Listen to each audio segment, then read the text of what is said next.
Hey Viking fans, welcome to another edition of Viking Spin. I'm your host Jason. In this episode we're going to recap the preseason finale that the Vikings played against the Miami Dolphins, and also a bit of a preseason review, and just talk a little bit about as the team heads into the regular season what we're going to be looking at with roster cutdowns and possible roster additions as well. But first, we'll get to the game.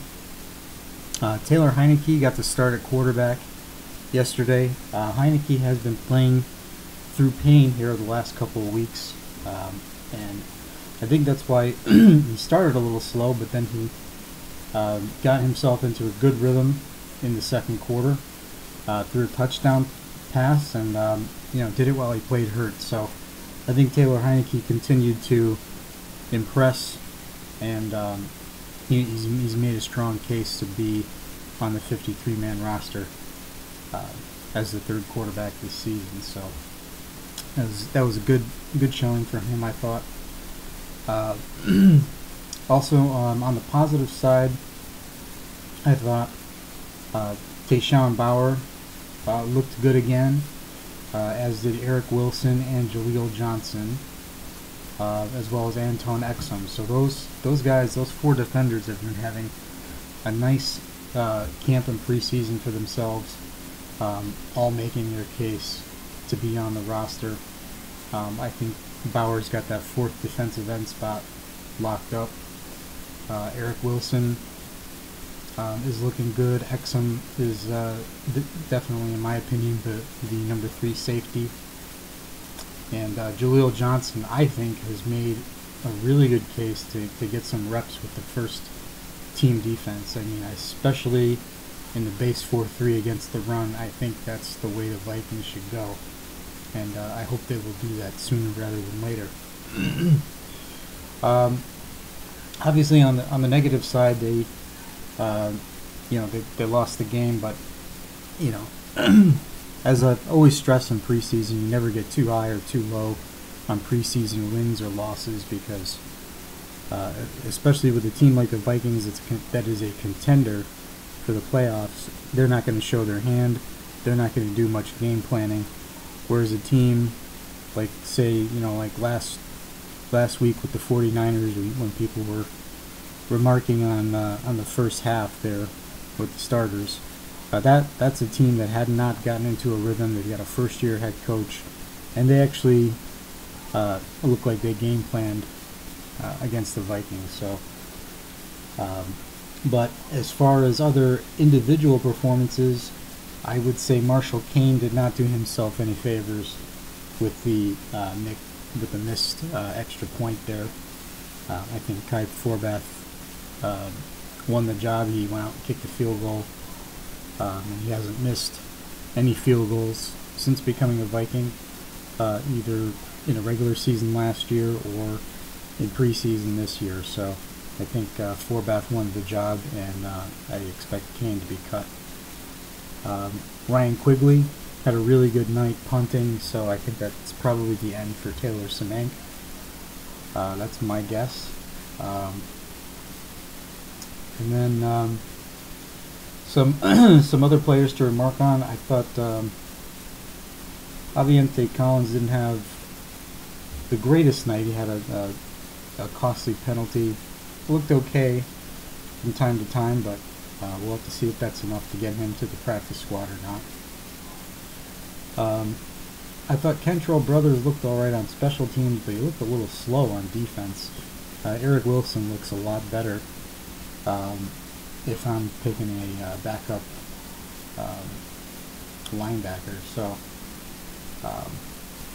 my guess right now is it would be Barr, Kendricks, Gideon, Wilson, Robinson, and with Brothers, he might make it right now, but as Mike Zimmer said, the 53-man roster after cutdown day may not look the same as the 53-man roster on opening day when the Vikings take on the Saints Monday Night Football, US Bank Stadium.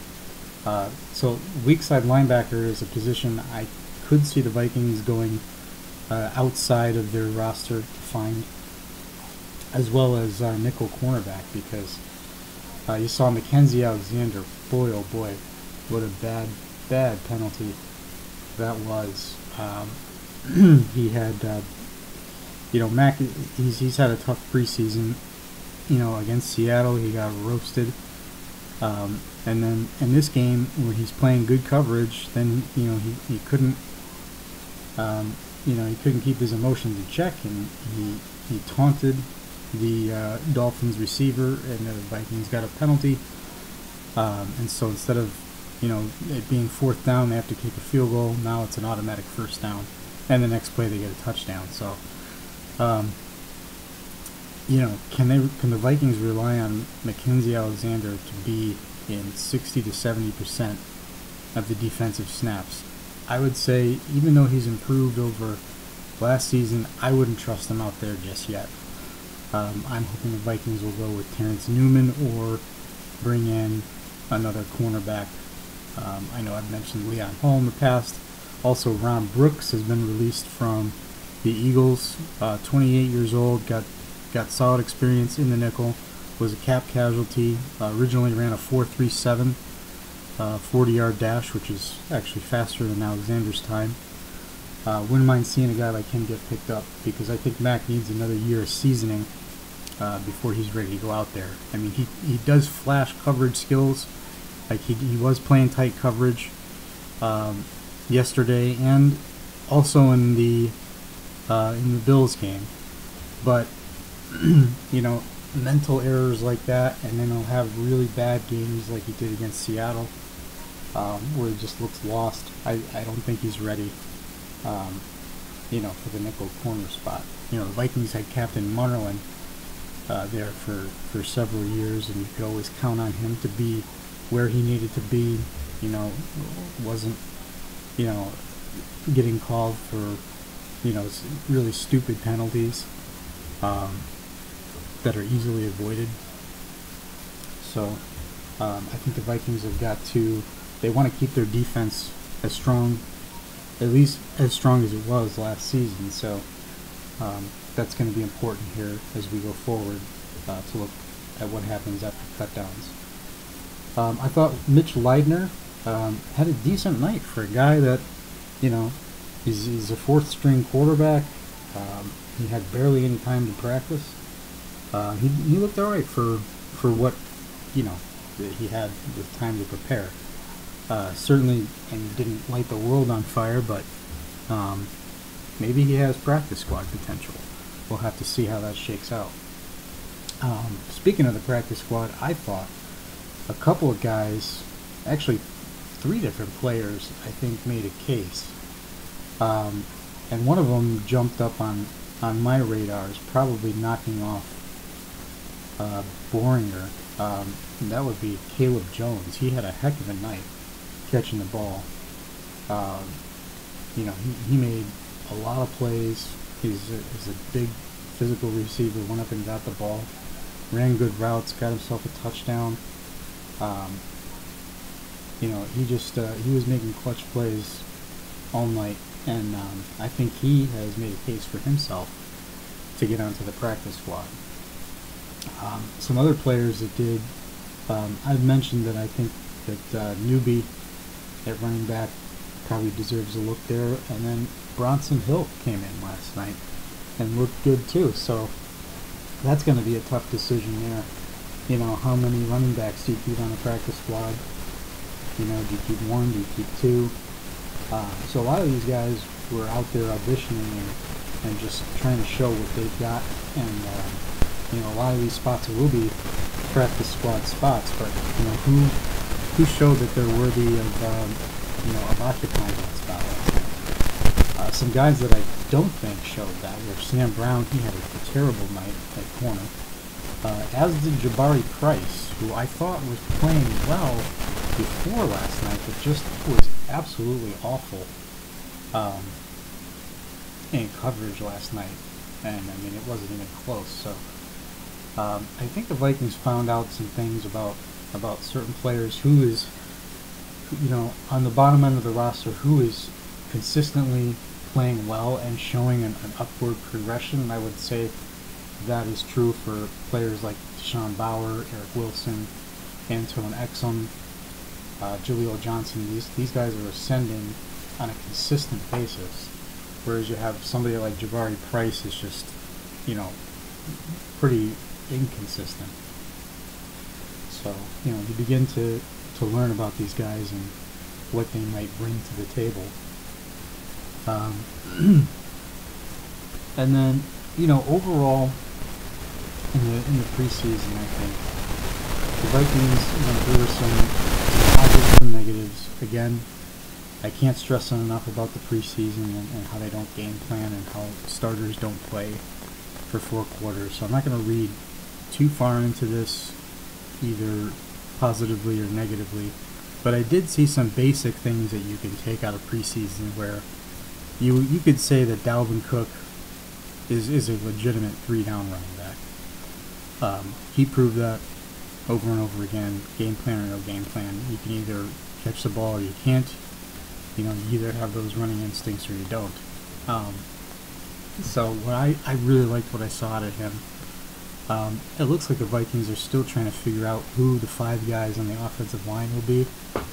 I think, the combination of Nick Easton at left guard, Pat Elflein at center, and Joe Berger at right guard, I think those 3 positions definitely have the guys that work well together. I think Riley Reif is the right guy for left tackle. Now, is Mike Remmers the right guy for right tackle, or is that Rashad Hill? That's something that I think that will be worth keeping an eye on. I think Remmers is going to get the chance to go out and show that he is a notch above.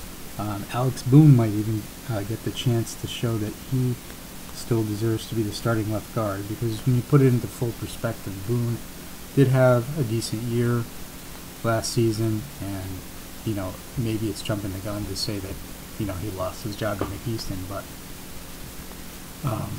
it's just something to keep an eye on. I would say the Vikings are probably going to roll out 5 guys on the line and keep that lineup together at least for the first 4 or 5 games before they consider making any changes, because a lot of times when you're an offensive line, you get better as you play together. And I think they have enough players on the roster where they can figure that out. It's just getting the right combination in there. But I also wouldn't rule out a move or two if they really feel like they know what's going on and they think someone else can help. But I see the Vikings, if they can stay healthy. Me looking at it, I see it as a 10-6 season, probably ceiling being 11-5. I think they're going to make the playoffs. They can win the division. They stay very healthy. If they can at least stay relatively healthy, I think they'll get themselves in the playoffs. Their weakest points right now are weak side linebacker, nickel corner, and offensive line in general. If they can figure those 3 things out, then they can go really far. And I think they'll be able to mask some of the deficiencies on the offensive line easier, because you can kind of scheme around that. You can do bootlegs and things to slow down a pass rush. You can have guys in helping and chipping. So you can kind of get around that. With a nickel corner and a weak side linebacker, it's a little bit more difficult to get around that, because an offense can pick on a nickel cornerback in coverage. That's the guy they're going to look at. If I'm looking at the corners right now and I see that it's Rhodes, Waynes, and Alexander, I'm going after Alexander all day. That's why it might be a good idea for the Vikings to turn it over to Terrence Newman, or look outside at a free agent to man that role. To a lesser extent, the weak side linebacker, because you're not on the field as much, but you're going to have instances where you're going to have to play that weak side linebacker. against run-heavy teams. A lot of times you have a run-heavy team, have a good pass-catching tight end to complement that, and you got to have a guy that can handle the coverage abilities. So you may see the Vikings rotate guys too. You may see them play Ben Gideon more as a situational guy against the run, and maybe they look at Edmund Robinson playing the pass more. You know, and like I said, that's another position they may look outside for, but we'll have to see how that goes. So join us next time. We're gonna discuss the roster moves and cuts. That'll be our next episode before we get into the regular season primer.